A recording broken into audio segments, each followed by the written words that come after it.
Sam Itzkovitz recalled such a death. Tuvia Siegel was working with the Sonderkommando. His job was to carry out the clothes from the victims once they were undressed. Bess Platka was there in the undressing room being undressed. Tobias walked up to her and started taking her clothes. She said to him, "Tobias, what are you doing here?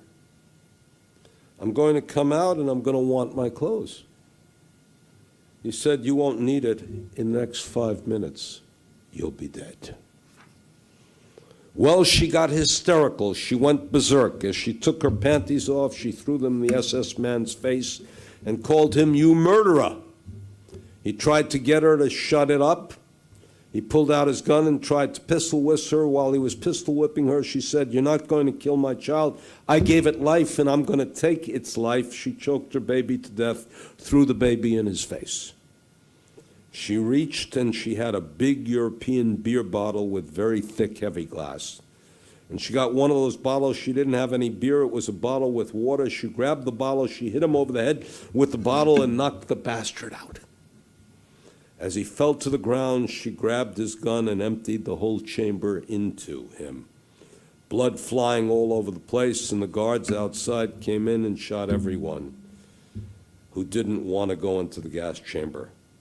When they saw her body, the SS officer Schillinger, together with Sonderkommando, commented, "We had genuine joy at his death." In the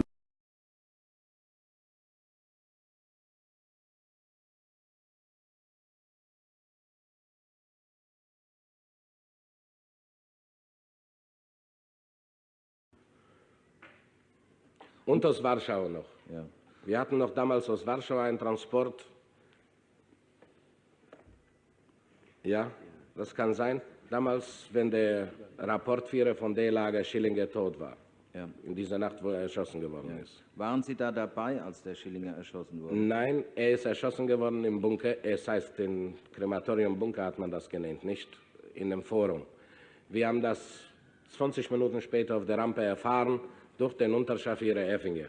Und was hat er Ihnen erzählt? Damals hat er erzählt, dass die Frau hat geheißen Plotka.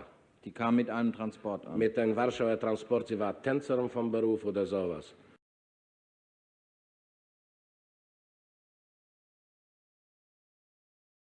It was forbidden to talk to a woman even. One girl recognized me. She was from the ghetto where I was, in the second ghetto I mentioned before. You have it on the file. Plonsk.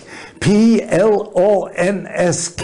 Plonsk. My eldest brother lived there.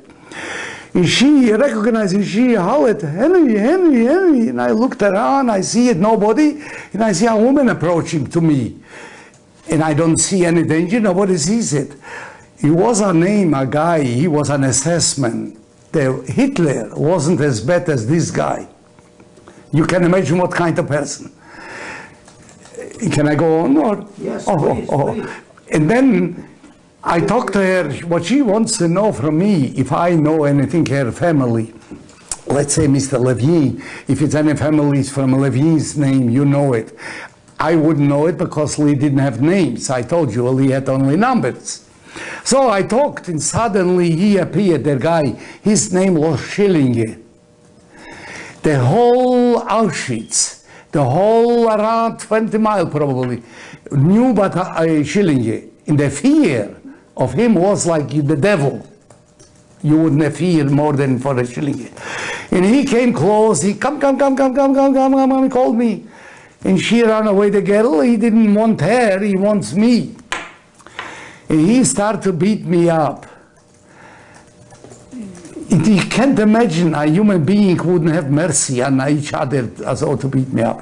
He knocked me out unconscious. It was a pit from here to the window. And he wore boots. I never seen so big feet in my life. An elephant. And he kicked me in the pit, and I fall in. The pit was very deep, a pit. But a dry pit, wasn't any water or anything, just a pit. And he left me, and he took out the gun, but he spared a bullet. He put back in the gun.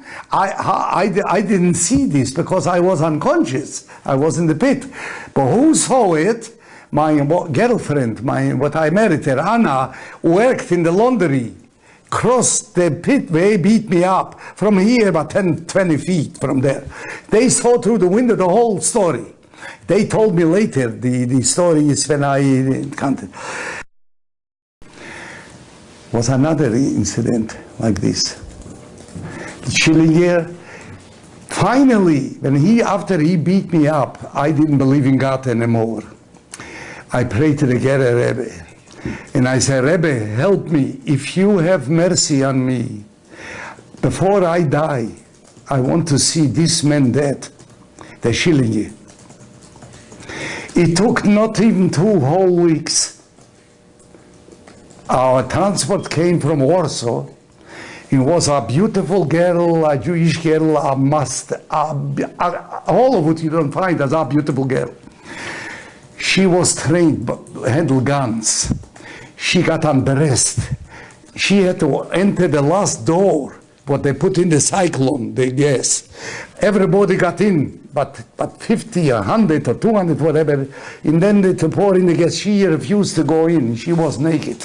She refused. They let the dogs on her. You can imagine. There was like a slaughterhouse, blood dripping from her. But she doesn't go in. What do you do? They don't have any other things in Auschwitz. What to do? Call Schillinger. He is the master. Schillinger came, he walked like this. He never beat you this way, he beat you with those. He hit this here and this elbow here. You have to go down. He wants you always down, and he got you down. He stepped on you, he trapped on you, he kicked you, broke all ribs what you got. This girl, he came, but he forgot. He had 2 guns. He didn't wear 1 gun. In both guns been open, the holster. The holster. Also, they didn't lock it up. This girl spotted on you, this is open. She got closer to him, and she grabbed him, overpowered him, and she took 1 gun from him. And she unloaded 6 bullets in him. In crematorium. It was in the Jewish paper, it was after the war. 6 bullets, she left 1 for her, she put them out and she pulled it. And she killed herself. She did a hero. I find out this. What I mentioned to you before, I was in contact with the Sonderkommando. They knew everything, but they worked day and night there. 24 hours a shift. 3 shifts, 8 hours each shift. When they 8 hours, there came another 200 people. 3 a whole day and night. The crematoriums been no rest, day and night. And if the crematoriums couldn't work, they made pits. They throw in people alive, poured gasoline on top, and throw a match or whatever. That's the way. So she killed him. Then the fear started on us Jewish people too. Mengele came. You heard from Mengele, the doctor. He came and he right away all Juden antreten. Juden means Jews. All assemble. And he went out and he looked at Libyan to 4, like in the army. He came. He wanted 200 people. He came 2 rows from me. If he would go to take 220, I would be not sitting today talking to you. He took those 200 with machine guns and took them away. Where they took him? To the other row. Like here was a row, let's say 500 Jews. Here was 500 Jews. These 2 had to come and look at your face. No. To take it by the hand for a partner. To go to the shooting gallery with them. To shoot 400. But 200 Mengele picked up. But 200 you had to pick up. And they paid 400 dead right immediately in the morning, about 10 o'clock morning. But my jubilee was it, the happiest person in the world. Schillinger is dead! Like you were, when Mountain Sinai, when Hashem gave the Matan Torah in Shavuos. The Jews weren't so happy like we were happy. Schillinger is dead, no matter what will happen now. And I said to my Gerer Rebbe, I'm ready to die. I'm ready to be sacrificed. Al Kiddush Hashem, I'm ready.